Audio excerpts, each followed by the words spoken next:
Hello everyone. आज के इस वीडियो में बात करेंगे हम हिस्ट्री की। देखिए, इग्नू की हिस्ट्री को पढ़ रहे हैं हम, कोड सभी मैच कर लें, BHIC 131।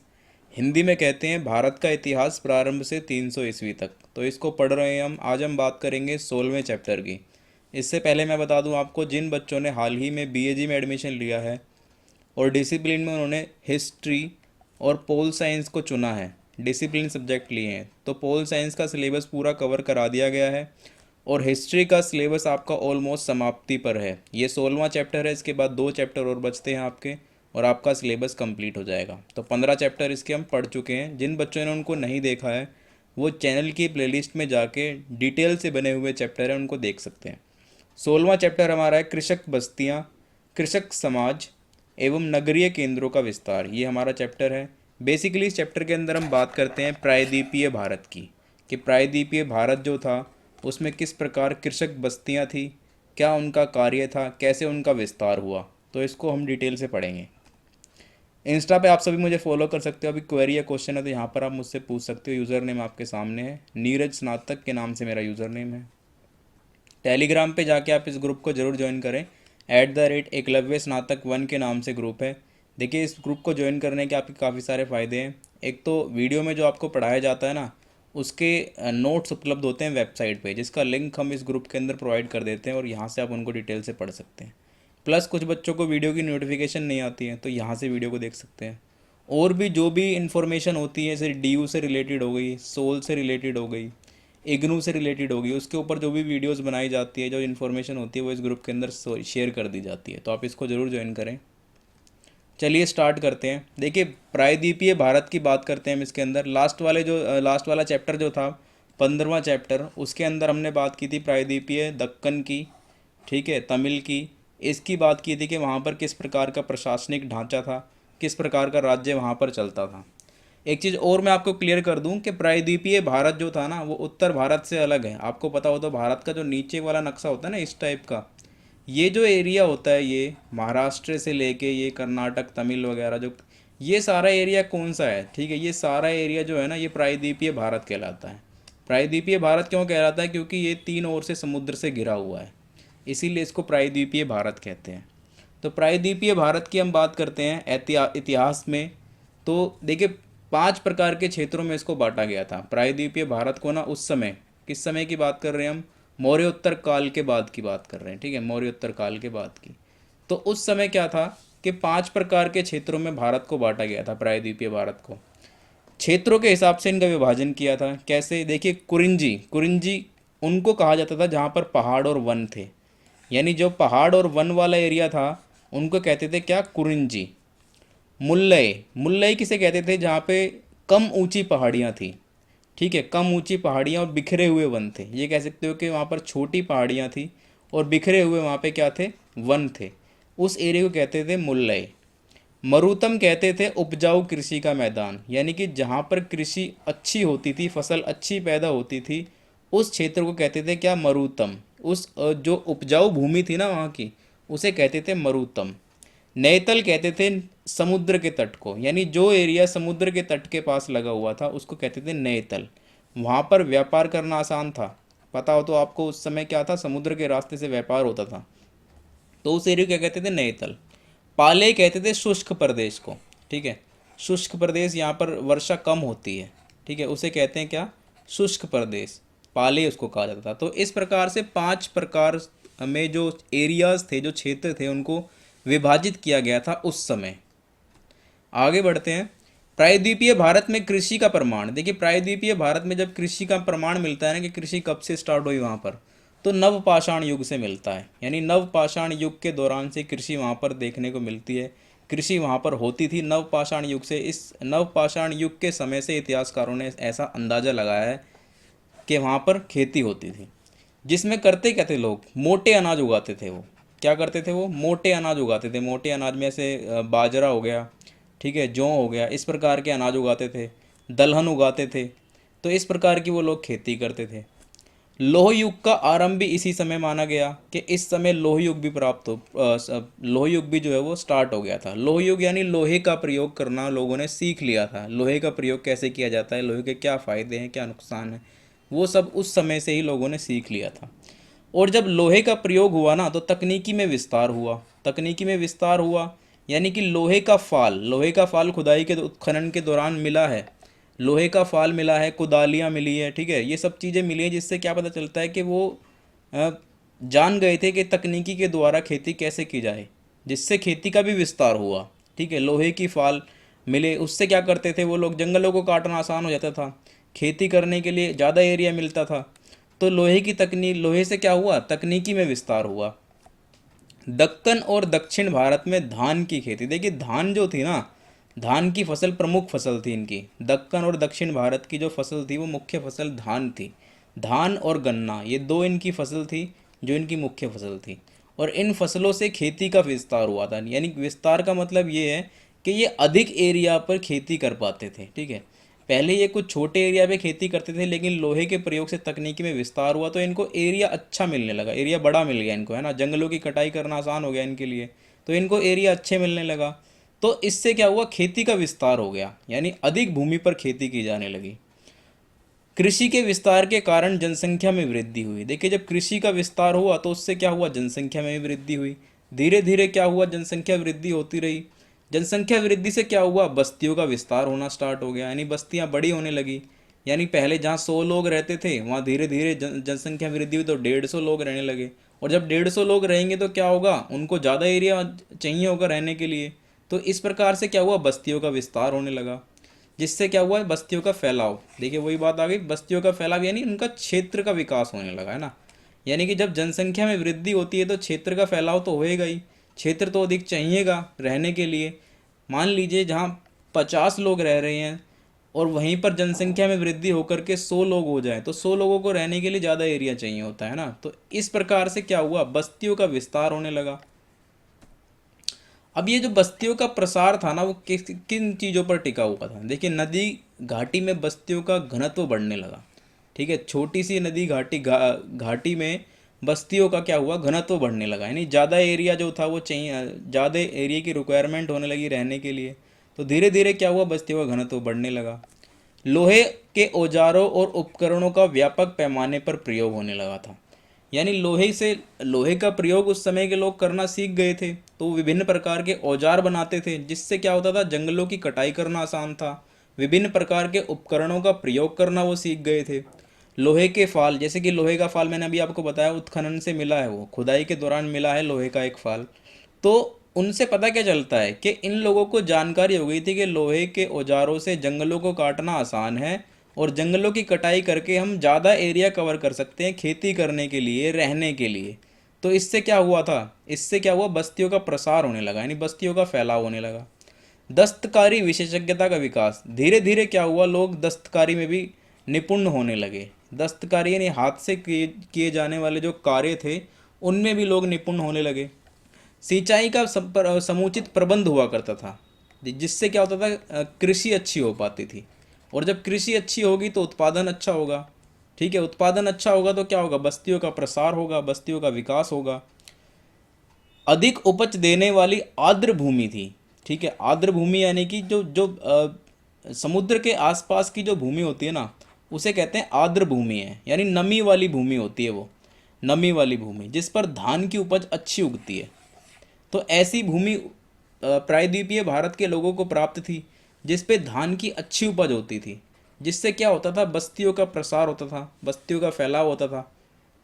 धान के साथ साथ मैंने आपको बताया गन्ना भी इनकी प्रमुख फसल थी।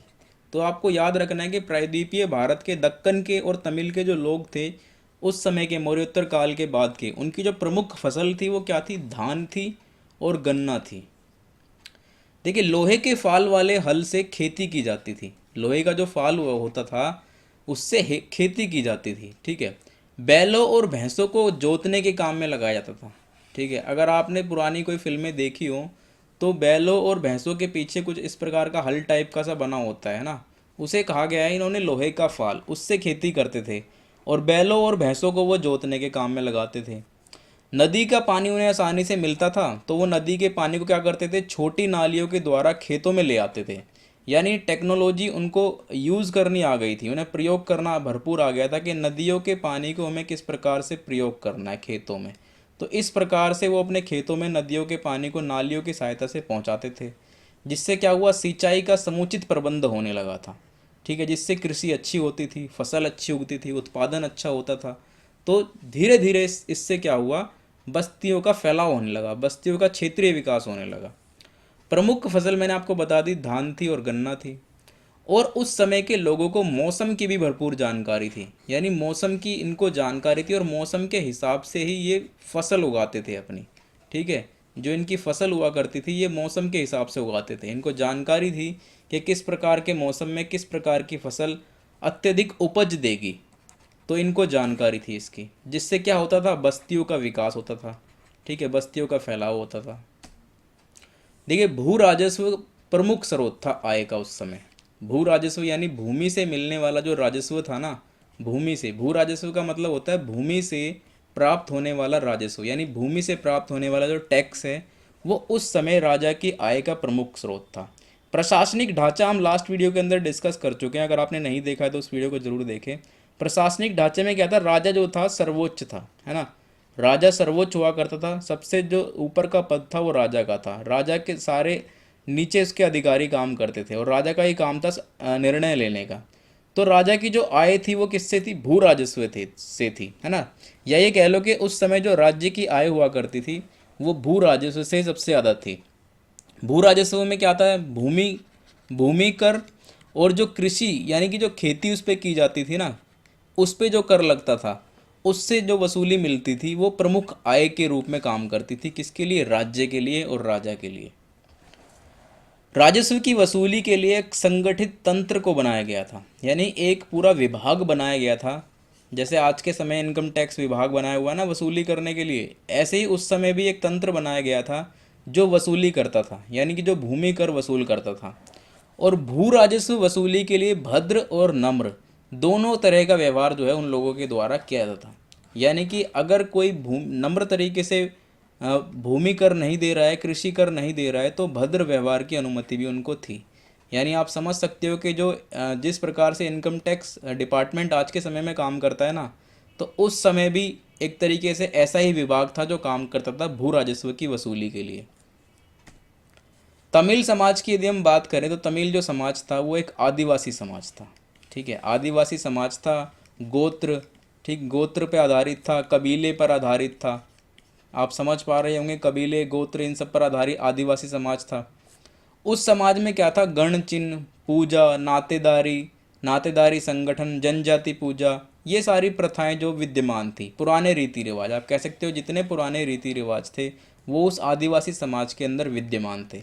आदिवासी समाज की विभिन्न प्रकार की पूजाएं होती थी, विभिन्न प्रकार के इनके नियम, कायदे, कानून होते थे जिन पर यह समाज आधारित था। जो तमिल समाज था वो आदिवासी समाज था।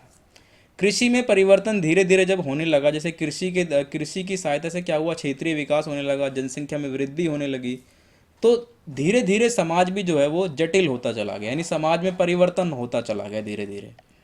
पूजा और अनुष्ठान के लिए धार्मिक वर्ग था, पूजा और अनुष्ठान के लिए धार्मिक वर्ग अ, बना हुआ था जो अलग से काम करते थे। ये कह सकते हो कि जो ब्राह्मण लोग थे ना, जो पुरोहित वर्ग था, वो करते थे पूजा और अनुष्ठान, वो एक अलग वर्ग था, उन्हें उस समय उच्च कोटि का दर्जा मिला हुआ था समाज के अंदर, जिन्हें कहते थे वेलन वेट्टुवन। ठीक है, ये आपको ध्यान रखना है कि उनको इस नाम से पुकारा जाता था, वेलन वेट्टुवन के नाम से। कौन, जो लोग अनुष्ठान करते थे। अनुष्ठान क्या होता है आपको पता होगा, यज्ञ वगैरह जो करते थे ना लोग उस समय, उनको कहते हैं अनुष्ठान। जो सामूहिक यज्ञ होता है जो राजा के द्वारा कराया जाता है, ठीक है, या फिर जो समाज के लोग मिल करके कराते थे अनुष्ठान, उनको कहते हैं अनुष्ठान, जो यज्ञ कराए जाते थे। तो ये सभी कौन करते थे, पुरोहित वर्ग करते थे, ब्राह्मण लोग करते थे, जिनको वेलन वेट्टुवन कहा जाता था।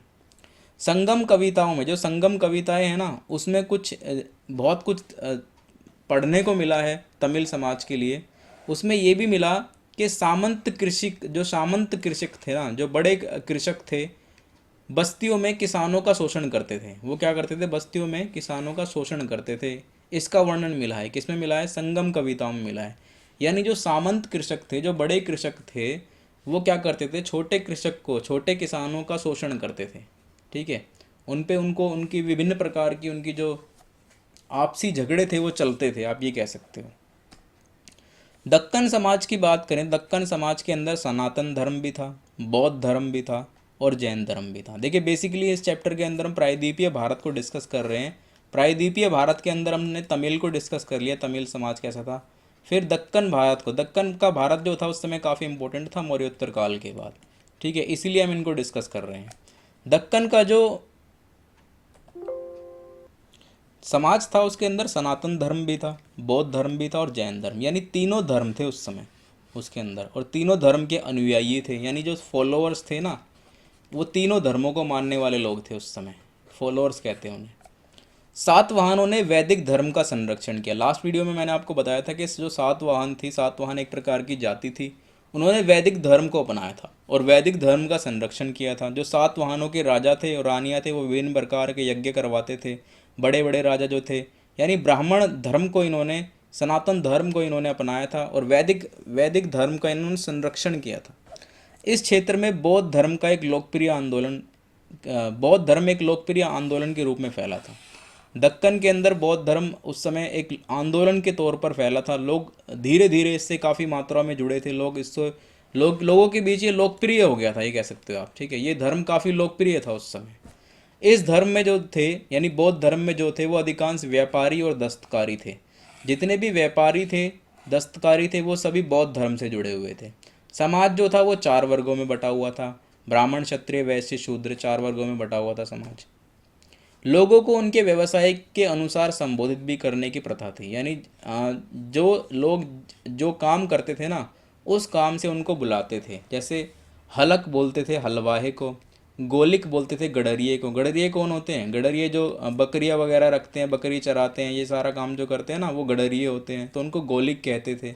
यानी कि उनके काम से, उनके व्यवसाय से जुड़े, जो व्यवसाय करते थे उससे उनको संबोधित करते थे, उससे उनको बुलाते थे। जैसे बढ़ई हो गया, बढ़ई आपको पता है क्या काम करते हैं, लकड़ी वगैरह का जो काम करते हैं ना, उनको वृद्धिकी कहते थे, वृद्धिकी। कौलिक कहते थे बुनकर को, कौलिक कहते थे बुनकर को, जो बुनकर, बुनने वाला जो काम करते हैं उनको कहते हैं कौलिक। तो इस प्रकार के व्यवसाय, विभिन्न प्रकार के व्यवसायी थे, जो व्यवसाय के स्तर थे, इनको इनके नामों से बुलाते थे। समाज की सामान्य विशेषता संयुक्त परिवार की थी, यानी कि जो उस समय का समाज हुआ करता था वो एकल परिवार नहीं था, वो संयुक्त परिवार था। यानी एक परिवार के अंदर दादा दादी, चाचा चाची, ताऊ ताई सभी मिलजुल कर रहते थे, संयुक्त परिवार इसे कहते हैं। ये आज तो, आज का जो समाज है वो लगभग एकल परिवार में परिवर्तित हो गया है, उस समय संयुक्त परिवार की प्रथा थी। समाज जो था उस समय का वो पुरुष प्रधान था, ठीक है, पुरुष प्रधान समाज रहा काफ़ी समय, लंबे समय तक हमारे यहाँ पुरुष प्रधान समाज रहा ही है, स्टार्टिंग से ही पुरुष प्रधान समाज था। फिर भी महिलाओं का उस समय की बात हो रही है, मौर्योत्तर काल के बाद की, ठीक है, उस समय महिलाओं का भी समाज में विभिन्न क्षेत्रों में महत्वपूर्ण योगदान था। ऐसा नहीं था कि महिलाओं को बिल्कुल ही ज़ीरो कर दिया था या बिल्कुल गृहिणी के रूप में समझा जाता था, महिलाओं का भी समाज के विभिन्न क्षेत्रों में महत्वपूर्ण योगदान था। विनिमय के माध्यम की बात करें, किस प्रकार का विनिमय का माध्यम था, तो स्थानीय सिक्के थे, आहत के सिक्के उस समय जो चलते थे, ठीक है, स्थानीय सिक्के थे, आहत के सिक्के। तमिल साहित्य से काशु, कन्नम, पोन, वैनपोन आदि सिक्कों की जानकारी मिलती है, ठीक है। जो सिक्के चले हुए थे ना तमिल में वो कौन से थे? काशु, कन्नम, पोन, वैनपोन, ये नाम थे सिक्कों के। इनकी जानकारी मिलती है, किससे मिलती है? तमिल साहित्य से। जो संगम साहित्य आपने सुना होगा नाम, संगम साहित्य, यहाँ से जानकारी मिलती है इनकी। ये सिक्के जो थे वो विभिन्न प्रकार की धातुओं से बनाए जाते थे, जैसे तांबे से बनते थे, सीसा से बनते थे, लेड से, ठीक है, लेड एक धातु होती है, पोटीन से बनते थे, चांदी से बनते थे, इन सभी धातुओं से ये सिक्के बनते थे। और ये सिक्के कौन से थे? आहत के सिक्के थे, आपको पता हो तो। रोमन सिक्के भी मिले, तमिलनाडु और केरल में भारी मात्रा में रोमन सिक्के पाए गए।